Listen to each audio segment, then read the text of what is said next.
ആണുങ്ങൾ, അതായത് ആണുങ്ങളെ പറ്റിയാണ് ഇത് പറയാൻ പോകുന്നത്. ആണുങ്ങളുടെ കണ്ണീരിനും കഷ്ടപ്പാടിനും കപ്പലണ്ടി തോലിന്റെ വില പോലും ഇന്നത്തെ കാലഘട്ടത്തിൽ ഇല്ല.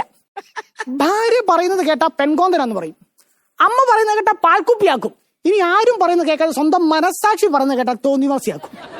ഒരു പെണ്ണൊന്ന് ഒരുങ്ങി വന്നാൽ നമ്മൾ നോക്കിയാൽ നമ്മൾ വായി നോക്കിയെന്ന് പറയും, നോക്കിയില്ലെങ്കിലോ നമുക്ക് ആറ്റിറ്റ്യൂഡാന്ന് പറയും. ഇപ്പൊ ഇവിടുത്തെ കാര്യം തന്നെ എടുക്കാം. ഇപ്പൊ ഈ ചാനലുകളിൽ പോലും ആണുങ്ങളുടെ കണ്ണീരിന് വിലയില്ല. ഇപ്പൊ ഈ ഫ്ലോറില് ഒരു പെൺകുട്ടി വന്നിട്ട് ഭർത്താവിന്റെ ഇന്ന് തല്ലുകൊള്ളുന്നതും അവളുടെ കണ്ണീരും കഷ്ടപ്പാടും ഒക്കെ പറഞ്ഞാൽ മഞ്ജുപ്പിള്ള ഉണ്ടാക്കുന്ന വെച്ച് 3 ദിവസം അവിടെ നിന്ന് കാണിക്കും. ഇവിടുത്തെ ഡയറക്ടർ 7 ദിവസം ബീജം ഇട്ടത് മാറ്റി മാറ്റി കാണിക്കും. പക്ഷേ ഒരാണ് ഭാര്യയുടെ ഇന്ന് തല്ലുകൊള്ളുന്നതും പുള്ളിയുടെ കണ്ണീരും കഷ്ടപ്പാടും പറഞ്ഞാൽ അതേ ഉണ്ടാക്കുന്ന ഉരുത്തിയെടുത്താൽ മേശപ്പുറത്തിരുന്ന് ചിരിക്കും. കുഴപ്പമില്ല, സോഷ്യൽ മീഡിയയിൽ നമുക്ക് വേണ്ട റെക്കഗ്നിഷൻ കിട്ടാറില്ല. ഏതെങ്കിലും ഒരു സ്ട്രീറ്റ് ഫോട്ടോഗ്രാഫർ ഒരാണിന്റെ ഫോട്ടോ എടുക്കുന്നത് നിങ്ങൾ കണ്ടിട്ടുണ്ടോ? എനിക്കറിയാൻ വേണ്ട, ഈ സ്ട്രീറ്റ് ഫോട്ടോഗ്രാഫർമാർക്ക് സ്ട്രീറ്റിന്റെ ഫോട്ടോ എടുത്താൽ പറയും, ഇമാർക്ക് എന്തിനാ കണ്ട പിള്ളേരുടെ ഫോട്ടോ?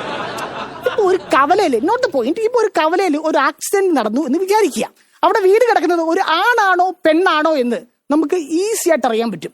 പാവപ്പെട്ട 2 കാരണവന്മാർ മാത്രമാണ് ഓടി വന്നതെങ്കിൽ ഉറപ്പിച്ചോ അതൊരുത്തൻ ബൈക്കിൽ നിന്ന് വീണു. അവന്റെ കുട്ടികൾ 2 തട്ടിട്ട് 2 വേണം ബുക്കും പേപ്പർ വിടറ, കണ്ണും മുക്കും നോക്കി ഓടിക്കാൻ വരെ എന്നും പറഞ്ഞ് അവനെ എണീപ്പിച്ചങ്ങ് പറഞ്ഞു വിടും.